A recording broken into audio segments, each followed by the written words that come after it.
NT Ramarao చనిపోయి 25 సంవత్సరాలు అయింది.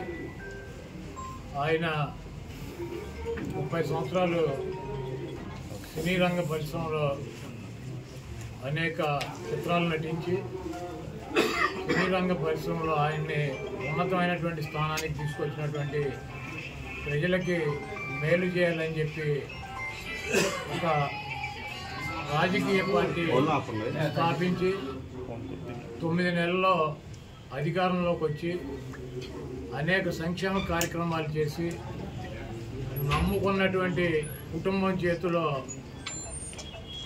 మోసపోయి అధికార దాహంతో ఒక దుర్మార్గుడి చేతిలో వంచనకి గురయ్యి పార్టీని ముఖ్యమంత్రి పదవిని కోల్పోయి మనోవేదనతో చనిపోయి ఈ రోజుకి 28 సంవత్సరాలు అయింది. ఎవరైతే ఎన్టీఆర్ పనికిరాడని చెప్పారో, ఎవరైతే ఎన్టీఆర్ దుర్మార్గుడని చెప్పారో, ఎవరైతే ఎన్టీఆర్ని పార్టీ అధ్యక్ష పదవి నుంచి సస్పెండ్ చేసి పక్కన కూర్చోబెట్టారో, ఎవడైతే ఎన్టీఆర్ని ముఖ్యమంత్రి పీఠం నుంచి దించి అధికారంలోకి వచ్చాడో వాడే ఆ గజ దొంగే 28 సంవత్సరాలు అయినా కూడా ఎన్టీఆర్ బూట్లు నాకే పరిస్థితి ఎన్టీఆర్ కల్పించాడు. ఇటువంటి దుర్మార్గుల్ని ఈ రాష్ట్ర ప్రజలు గుర్తించాలి. బతుకున్నప్పుడేమో దుర్మార్గుడు అని చెప్పి, ఆయన ముఖ్యమంత్రిగా పార్టీ నాయకుడిగా పనికిరాడని చెప్పి, ఈరోజు సిగ్గు శరము లేకుండా ఎవరైతే ఆయన్ని దించారో అదే కుటుంబ సభ్యులు, అదే వ్యక్తి ఎన్టీ రామారావు గ్రామానికి వచ్చి విగ్రహాలకు దండేయటం, ఎన్టీ రామారావుకి వర్ధంతి చేస్తానని చెప్పటం, ఇటువంటి దుర్మార్గపు ఆలోచనలో పదవి కోసం ఆయన పేరు చెబితే 4 ఓట్లు వస్తాయి అన్నటువంటి ఉద్దేశంతో ఆఖరికి చంపినటువంటి వ్యక్తులే, పదవి నుంచి తొలగించినటువంటి వ్యక్తులే ఆయన పొగుడుతూ కీర్తిస్తూ ఈరోజు తిరుగుతున్నారంటే ఈ రాష్ట్ర ప్రజలు ఇటువంటి వ్యక్తులను ఎటువంటి నక్కజిత్తుల వ్యక్తులు కూడా మన రాష్ట్ర ప్రజలు అర్థం చేసుకుంటారు. ఇటువంటి చంద్రబాబు నాయుడిని ఈ రాష్ట్ర ప్రజలు తెలంగాణలో పూర్తిగా నిర్మూలించారు. ఆంధ్ర రాష్ట్ర ప్రజలు కూడా 2024లో నిర్మించడానికి సిద్ధంగా ఉన్నారు.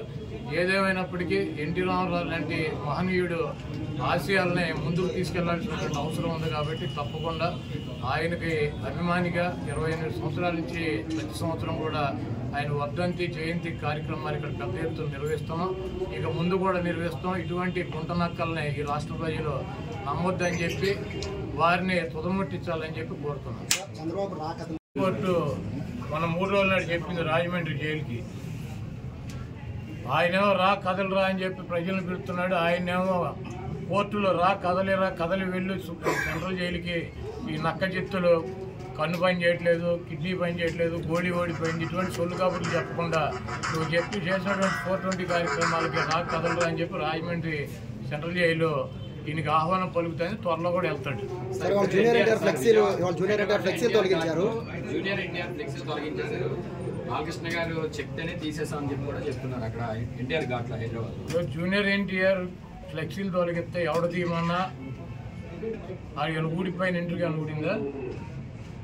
వాళ్ళ నీచమైన బుద్ధి. ఎన్టీ రామారావు పేరు చెప్పి భజన చేసుకునేటువంటి కుటుంబ సభ్యులు ఎన్టీ రామారావుని, పెద్ద ఎన్టీఆర్నేమో చంద్రబాబు కోసం దించారు.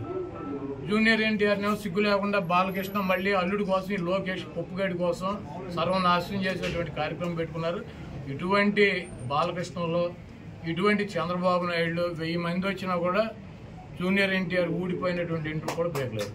మరి వచ్చే ఎన్నికల్లో కొడాలి నానికి డిపాజిట్